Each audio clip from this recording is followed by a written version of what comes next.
Hey, welcome to the channel More Dirt, More Distance.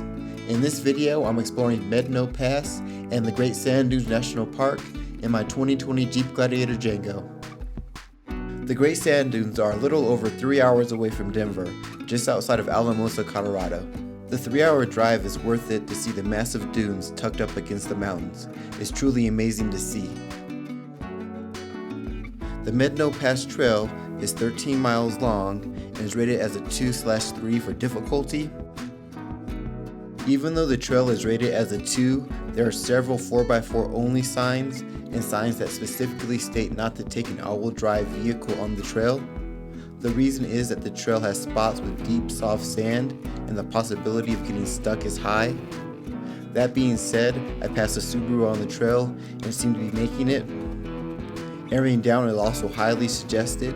There's even an air pump station so people can air back up once they're done on the trail. The trail starts out as a typical dirt road, but eventually becomes mostly sand. The point of no return for a non-4x4 vehicle on the park map is right before the sand pit picnic area. The road follows along Medano Creek. During the spring runoff, when the creek is flowing at its highest, the area becomes as close to a beach as it gets in Colorado. It draws huge crowds and there can be a long line to get into the park to see it. From the sand pit picnic area, the trail goes to the Castle Creek picnic area. Castle Creek is the last picnic area before leaving the national park and entering the national preserve. By this point, the road is mostly sand. I decided not to air down because I wanted to see how the tires would do, and they did not disappoint.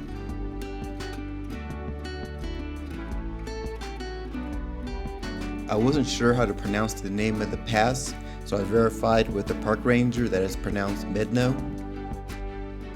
The road closes for the winter at Castle Creek, typically from November till mid to late May depending on the weather.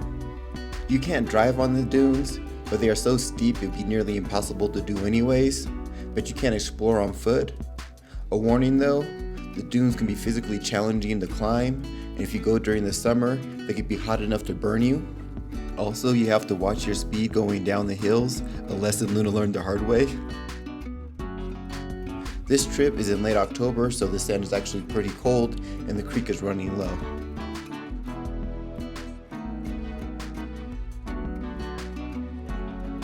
You can see the trail from the dunes, and it doesn't look like it, but this section where the trail curves off to the right is the trickiest.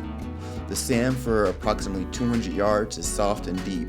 From this vantage point, I saw a few stock 4x4 trucks struggle, but they didn't get stuck.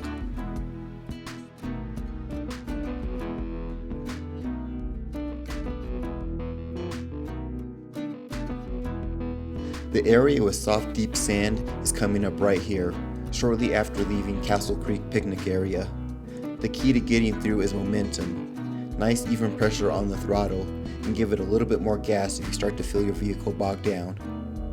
After this area, there aren't any more deep sandy areas to worry about. If you love off-roading, make sure to like and subscribe so you don't miss my next adventure. There is one formal campground, Pinion Flats, in the park. You need a reservation to stay there. I'm not a fan of campgrounds. I prefer to disperse camp whenever possible. There are 21 free designated primitive campsites along Medano Pass once you leave the park. The first grouping of 8 sites are about 15 minutes away from Castle Creek and 25 minutes away from the main parking lot for the dunes. I'd recommend staying here, closer to the park.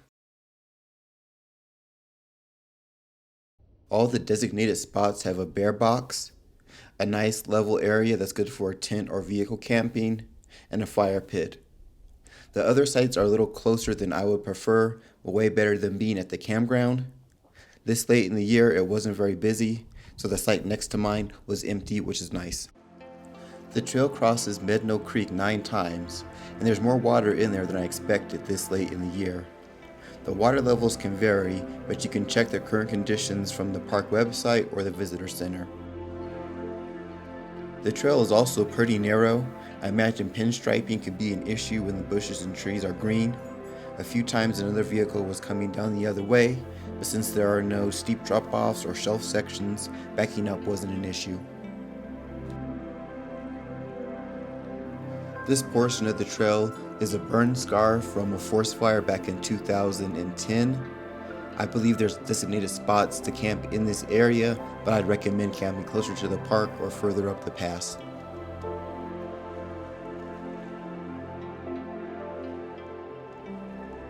I really love how unique this area in the park is. If you have a favorite national park, let me know in the comments.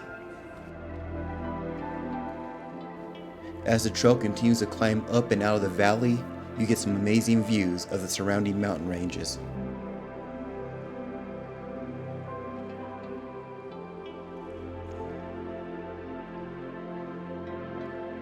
There isn't a ranger station on the east end of the pass, so you're on the honor system to pay the entry fee of $25.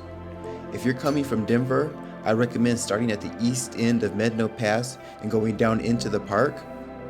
There's another amazing park you need to check out, Dinosaur National Monument.